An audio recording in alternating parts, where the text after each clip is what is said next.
এই সেই ব্লু কালারের লাইট যেটা গঙ্গার নিচ থেকে যাচ্ছি বোঝানোর জন্য মেট্রোতে লাগিয়ে রাখা হয়েছে, ঠিক আছে। আর আরেকটা জিনিস দেখো, এইখানে কিন্তু এই ভিডিওর সেকশনটা দারুণ করেছে, মানে আমি এতক্ষণ ধরে দেখাচ্ছিল আমি খেয়াল করিনি, মানে এখানে মোটামুটি দেখাচ্ছে যে জলের কত নিচ দিয়ে ছিল মেট্রোটা, যা কিছু আমরা দেখলাম আর কি, পুরো একটা ভিডিওর থ্রু এলাবোরেট করা হয়েছে আর কি, ঠিক আছে, কিভাবে আমরা যাচ্ছি, ভালো লাগছে কিন্তু দেখতে।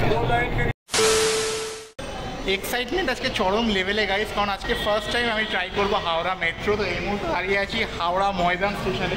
আমি ভেবেছিলাম এখানে লিফটে দিয়ে যাওয়া, অ্যাকচুয়ালি আমাকে একজন বললো এখান দিয়ে ঢোকো, দেখলাম পরে ওই দিক থেকে ঘুরে নামতে হবে এখান থেকে, ঠিক আছে। তো ফার্স্ট টাইম আজকে এই লাইনের মেট্রোটা চড়বো, মানে যখন হাইট ছিল তখন চড়া হয়নি, বাট আমার তো ফার্স্ট টাইম, যারা এখনও চড়নি তাদেরও ফার্স্ট টাইম হবে। দেখতে থাকো কেমন লাগে, ওই দিক থেকে যাই গিয়ে তখন দেখছি। তো এই হচ্ছে মেট্রো স্টেশনটা, ঠিক আছে। আমার তো ফার্স্ট টাইম আজকে, আমি জানি না কেমন লাগবে দেখতে ভেতরটা। হচ্ছে মেট্রো স্টেশন, যাই নিচে, হ্যাঁ নামার সিঁড়ি হলেও তো কত ভালো, তো লোকজন উঠছে কিন্তু নামার জন্য সিঁড়ি নেই, এবং হেঁটে হেঁটে হেঁটে হেঁটে নামতে হচ্ছে। আর ভাই স্টেশনটায় ঢুকে না আলাদাই মজা আছে, ঠিক আছে, মানে ফুল এসি ভাই, মানে ভাবতে পারো না, ফুল এসি পুরো একদম, ঠিক আছে, মনে হচ্ছে আলাদা জগতে চলে এসেছি, ঠিক আছে। টিকিট নিয়ে নিয়েছি এখন, ঠিক আছে। এবার বুঝতে পারছি না কোন দিকে আসবে মেট্রো, যেদিকেই আসবে সেদিকেই উঠবে। তো জায়গাটা ফাঁকা ফাঁকা রয়েছে, বেশ ভালো তো লাগছে ভাই ভেতরটা। দেখো মোটামুটি আমাদের সল্ট লেকে যেরকম আছে, সল্ট লেকের ওই মেট্রোটায় তো তাও ওপর দিকটা এরকম আটকানো ছিল, এটা তো পুরোটাই আটকানো, মানে সল্ট লেকে কেউ যদি ওপর থেকে লাফ দিয়েও পালানোর চেষ্টা করতে পারে, এটা ফুল আটকানো, ঠিক আছে, ফুল সিল্ড। তো ভাই কোনো চান্স নেই কোনো অ্যাক্সিডেন্ট হওয়ার, ঠিক আছে।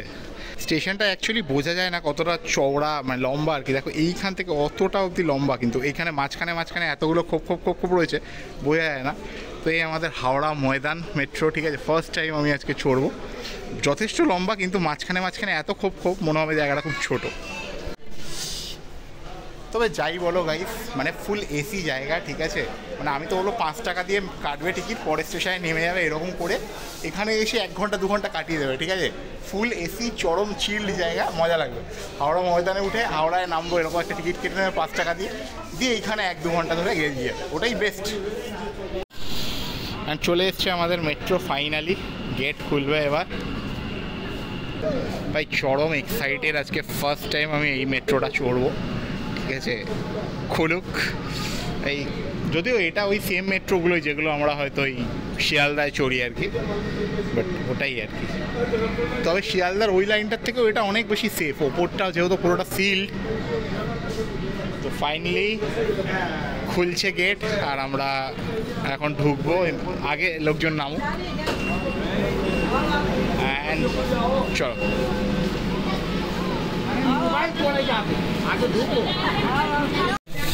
অ্যান্ড গাইজ ফাইনালি আমাদের মেট্রো চলতে শুরু করেছে, ঠিক আছে। অ্যান্ড এটা কিন্তু তুমি অ্যাকচুয়ালি যদি দেখো বুঝতে পারবে, আমরা যে শিয়ালদা মেট্রোটা চড়ি সেম মেট্রোই, ঠিক আছে, কিন্তু মানে শিয়ালদা থেকে সেক্টর 5 যেটা যাই ওই মেট্রোই। তবে এইখানে ভাই কত ক্লিয়ার দেখা যাচ্ছে বাইরেটা ভাই, মানে আমি জানি না ক্যামেরা দেখতে পাবে কিনা, বাট লাগছে কিন্তু একটা সেই লেভেলের। তো ফাইনালি চলে এসছে হাওড়া স্টেশন, এটা হচ্ছে হাওড়া ময়দানের পরে ফার্স্ট স্টেশন, ঠিক আছে। তাও হাওড়া বলেও কিন্তু খুব বেশি লোক আমি দেখছি না, জানি না এবার প্রচুর লোক এসে আমার সিট খেয়ে নেবে কিনা, বাট এখনো পর্যন্ত ফাঁকাই বসেছিলাম। লেটস সি কত লোক হাওড়া থেকে ওঠে। আর হাওড়া থেকে কিন্তু দেখে মনে হচ্ছে লোকজন উঠবে যথেষ্ট, ঠিক আছে, প্রচুর লোকই উঠবে মনে হচ্ছে দেখে, বাইরে ভিড় আছে অলরেডি। অ্যান্ড যেটা বলছিলাম, হাওড়া থেকে কিন্তু যথেষ্ট পরিমাণেই লোক উঠছে। তো দেখো এখন বেসিক্যালি আমরা ওই হাওড়ার পর থেকে হচ্ছে জলের নিচ থেকে, এবার এই অশিক্ষিতর মতো কথাটা বলো না যে জলের মধ্যে দিয়ে আমাদের মেট্রো আছে, ব্যাপারটা কিন্তু ওটা ওরকম নয়। ব্যাপারটা বেসিক্যালি যদি জিওগ্রাফি পড়ে থাকো তুমিও বুঝবে, নদীটা যেখানে আছে তারও অনেক নিচ থেকে টানেলটা আছে। তো জলের মধ্যে দিয়ে মোটেই মেট্রো যায় না, তার অনেক নিচ দিয়ে একটা টানেল দিয়ে মেট্রোটা যায়। একটা লাইট আছে দেখতে পাবে, একটু পরে হয়তো দেখবো আমি, ঠিক আছে। তো ভাই মানে একটা ফার্স্ট টাইম তো একটা আলাদাই ফিল হচ্ছে কিন্তু, ঠিক আছে। আর গাইস আশা করি এইবারই সেই টাইমটা যেখানে আমরা সেই ব্লু কালারের লাইটগুলো দেখতে পাবো, ঠিক আছে। মানে আমরা কালী পুজোয় বহুত লাইট দেখি, বাট তবুও ব্লু লাইট দেখার জন্য আমাদের খুব মানে আগ্রহ রয়েছে, ঠিক আছে, কারণ এটাতে ভিউ আসে, এটাই ব্যাপার আর কি, ঠিক আছে। ওয়েট করছি কতক্ষণে, চলে এসছে সেই ব্লু কালার, দেখতে পাচ্ছ পেছনে, এই হচ্ছে মধ্যে দিয়ে আমরা এখন যাবো। আর ভাই লেভেল লাগছে কিছু। তো এই সেই ব্লু কালারের লাইট যেটা গঙ্গার নিচ থেকে যাচ্ছি বোঝানোর জন্য মেট্রোতে লাগিয়ে রাখা হয়েছে, ঠিক আছে। তবুও বলছি অশিক্ষিতর মতো এটা বলো না যে আমরা জলের মধ্যে দিয়ে যাচ্ছি।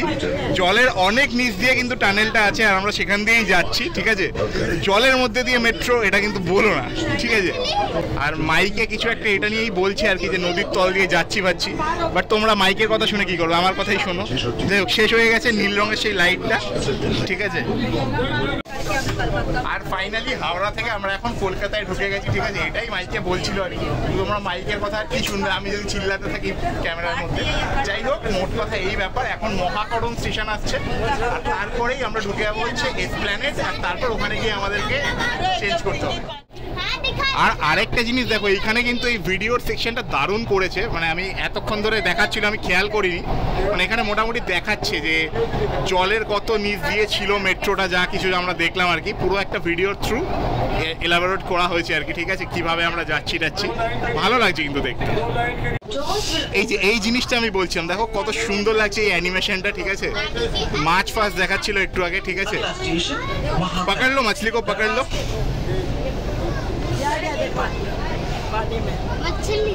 पकड़ लो मछली को। অ্যান্ড চলে এসছে সেকেন্ড স্টেশন, দ্যাট ইজ মহাকরণ, ঠিক আছে। তো এখান থেকেও আশা করি কিছু লোক উঠবে নামবে, আর এর পরের স্টেশনেই আমরা সবাই নেমে যাব, কারণ ওইটা আর যাবে না। তারপরে এসপ্ল্যানেডে সবাইকেই নামতে হবে। তো এই হচ্ছে মহাকরণ স্টেশন। দেখা যাক হাওড়ার মতো প্রচুর লোক এখন ওঠে কিনা, নাকি ফাঁকা ফাঁকাই যায় মহাকরণটা। হাওড়া থেকে কিন্তু অ্যাকচুয়ালি ভিড়টা হয়েছে, মানে লোকজন দাঁড়িয়ে আছে, যেটা আমি ভেবেছিলাম হয়তো এই মেট্রোয় প্রচুর জায়গা থাকবে, বাট সেটা কিন্তু হয়নি। তবে মহাকরণে দেখে মনে হচ্ছে লোকজন সেরকম উঠবে না, ফাঁকাই রয়েছে স্টেশনটা, ঠিক আছে। তো এরপরের স্টেশনে তো আমরা নেমেই যাব। তো কলকাতাতে হচ্ছে মানে বলতে পারো এই লাইনে হাওড়া থেকে আসার সময় প্রথম station Mahakaran. And guys finally চলে এসেছি আমরা এসপ্ল্যানেড স্টেশনে, ঠিক আছে। এইখানে নেমে আমার যতদূর মনে হয় ওপরে উঠতে হবে, ঠিক আছে, কারণ মানে ব্লু লাইনটা বোধহয় এর ওপরে স্টেশন, ঠিক আছে। এখানে নামবো, নেমে আবার ওপরে থেকে উঠে অন্য মেট্রো করে তারপর হচ্ছে আমি কবি সুভাষ যাবো আর কি, ঠিক আছে। তো গাইস তোমায় যেটা বলছিলাম, নিচের এই স্টেশনটায় হচ্ছে আমরা নামলাম, হাওড়ার যে মেট্রোটা ছিল, আর এখান থেকে এখন আমরা হচ্ছে ওপরের স্টেশনটায় উঠবো, যেটা হচ্ছে ব্লু লাইনের স্টেশন। আর এটা দিয়ে হচ্ছে আমরা নর্মাল যে মেট্রো চড়ি আর কি, পুরোনো লাইনটা, ওই লাইনে যাচ্ছি। আর এখান থেকে এখন আমরা হচ্ছে ট্রেন পাবো। তো এই উঠে গেলাম এখান থেকে। সো বেসিক্যালি এই যে নিচে হচ্ছে আমরা যেই মেট্রোটা এসেছিলাম, পার্পেল লাইন না কি নাম ছিল হাওড়ার মেট্রোটা, আর এইবার হচ্ছে এখানে উঠে আবার উঠতে হবে, ঠিক আছে, দুবার উঠতে হবে, তাহলে গিয়ে আমরা ব্লু লাইন মেট্রো অ্যাকচুয়ালি পৌঁছাবো, ঠিক আছে। এইটা দিয়ে উঠলে তারপর হচ্ছে আমরা ব্লু লাইনে গিয়ে পৌঁছাবো, যেটা হচ্ছে আমাদের দমদম বা কবি সুভাষ যেটা যায় আর কি, সেই মেট্রোটায় গিয়ে আমরা এখন উঠতে পারি। সো দেখো, যদি মানে তুমি হাওড়া থেকে আসছো, তাহলে তুমি যখন নাকি এসপ্ল্যানেডে নামবে, নেমে একটা সিঁড়ি দিয়ে উঠবে, উঠে একটা জায়গায় এসে করিডোরে দাঁড়াবে, তারপর আরেকটা এরকম সিঁড়ি দিয়ে দুখানা এসকেলেটার বা দুখানা নর্মাল সিঁড়ি দিয়ে চড়ে তুমি ওপরে উঠবে। তারপর গিয়ে হচ্ছে আমাদের পুরনো যে মেট্রোর লাইনটা, ওই লাইনটা তোমরা পাবে, মানে নর্মালি যেটা আমরা কেকেআরের ম্যাচ ট্যাচ থাকলে যেইটায় করে রাতে বাড়ি ফিরি, ওই লাইনটা হচ্ছে তুমি দুখানা সিঁড়ির পরে পাবে। তো সেম ব্যাপার, তুমি যদি ওই লাইন দিয়ে আসো আর হাওড়ার মেট্রো যেতে চাও, তাহলে তোমাকে দুবার এরকম সিঁড়ি পাল্টাতে হবে, তারপরে গিয়ে তুমি পাবে। তো বেসিক্যালি আমাদের পুরোনো মেট্রোটা তো মাটির তলে, আর এটা তারও কতটা তলে একবার শুধু ভেবে নাও, ঠিক আছে। কিন্তু আবারও বলছি, অশিক্ষিতর মতো বলবে না যে জলের মধ্যে দিয়ে মেট্রো যাচ্ছে, জলেরও অনেক তল দিয়ে কিন্তু মেট্রোটা যাচ্ছে। চলে এসেছি আমাদের পুরোনো লাইন, ঠিক আছে। এবার দেখি এবার কোথায় গিয়ে পাবো আমাদের সেই মেট্রোটা। দেখো একটু তো কনফিউজিং, তবে সব জায়গায় লেখা আছে যে কোন দিক দিয়ে যেতে হবে, কিন্তু হ্যাঁ অনেকটা হাঁটতে কিন্তু হবে, এটা মাথায় রাখতে হবে, বয়স্ক লোকের জন্য একটু চাপে। যাই হোক ভাই, এদিক ওদিক ঘুরে তো যাচ্ছি, লেখা দেখে দেখে এগোচ্ছি ঠিকই, কিন্তু তাও ভাই অনেকটা হাঁটা কিন্তু, ঠিক আছে। মানে এসকেলেটার ছেড়ে দাও, এসকেলেটার যতটুকু উঠেছি, মানে ওখানে নর্মাল সিঁড়ি দিয়ে উঠলে তো হাল খারাপ হয়ে যেত, এসকেলেটার যেটুকু ছিল তার ছাড়াও কিন্তু অনেকটা হাঁটা, কোনো বয়স্ক লোকের জন্য কিন্তু খুব চাপের ব্যাপার হয়ে যাবে, ঠিক আছে, এই মেট্রোটা। জানি না, যদিও লিফট তো রয়েছে, কিন্তু তাও মানে কোথা দিয়ে কী গেছে আমি ঠিক বুঝলাম না। বাট যাই হোক, মনে তো হচ্ছে ব্লু লাইনের কাছে চলে এসেছি। এবার দেখা যাক আর কতটা দূরে মেট্রো রয়েছে, জানি না ভাই। আর ফাইনালি অনেক কষ্টের পরে এসেছি ব্লু লাইনে। এই পেছনে সিঁড়িটা দেখছো, হ্যাঁ ওই ওপরে যে উঠেছিলাম, তারপর কিন্তু খানিকটা নামতে হলো, একটা ধাপ মতো সিঁড়ি নামতে হলো ফাইনালি ব্লু লাইনে। তবে ভাই ওই মেট্রোটায় ফুল এসির মধ্যে থাকার পরে যখন এইখানে এসে ভাই হালকা এসি, মানে ওটার আলাদাই ফিল ছিল, ঠিক আছে, ওই মেট্রোটা আলাদাই, এইটা ঠিক আছে ওইরকম আর কি। এটাও ওরকম যদি করে দেবে তারপর ভালো লাগবে মেট্রোটা। যাই হোক, চলে এসেছি, এরপরে ভাই আর কি বাড়ি যাবো। বাকি এই মেট্রো তো সবাই জানোই। সো দেখো, এই ব্লু লাইন মেট্রোতে আলাদা করে আর তেমন কিছু ভিডিও করিনি, কারণ ওই পার্পেল লাইন মেট্রোটা কিন্তু লেভেল ছিল, ঠিক আছে। তো মানে আমি সবার লাস্ট বোধ হয় যে কিনা ওই লাইনে গিয়ে ভিডিওটা বানানো, সবার তো বানানো হয়ে গেছিলো। তো এইটুকু বলতে পারি ভাই, মানে ওই স্টেশনগুলো যা লাগবে, তারপর তুমি যখন এইসব স্টেশনে আসবে এসে গরম লাগবে, তখন ভাই মনে হয় ভাই ওই স্টেশনগুলো কত ভালো ছিল, ঠিক আছে। তো এই ব্যাপার আর কি, ঠিক আছে। কেমন লাগলো জানিও, ভিডিওটা জানো, ভালো লাগলে কী করতে হয়, খারাপ লাগলে ডিসলাইকও মেরে দিও, কোনো চাপ নেই, ঠিক আছে। এই এক্সপিরিয়েন্সটা শেয়ার করলাম। চলো আজকের মতো টাটা।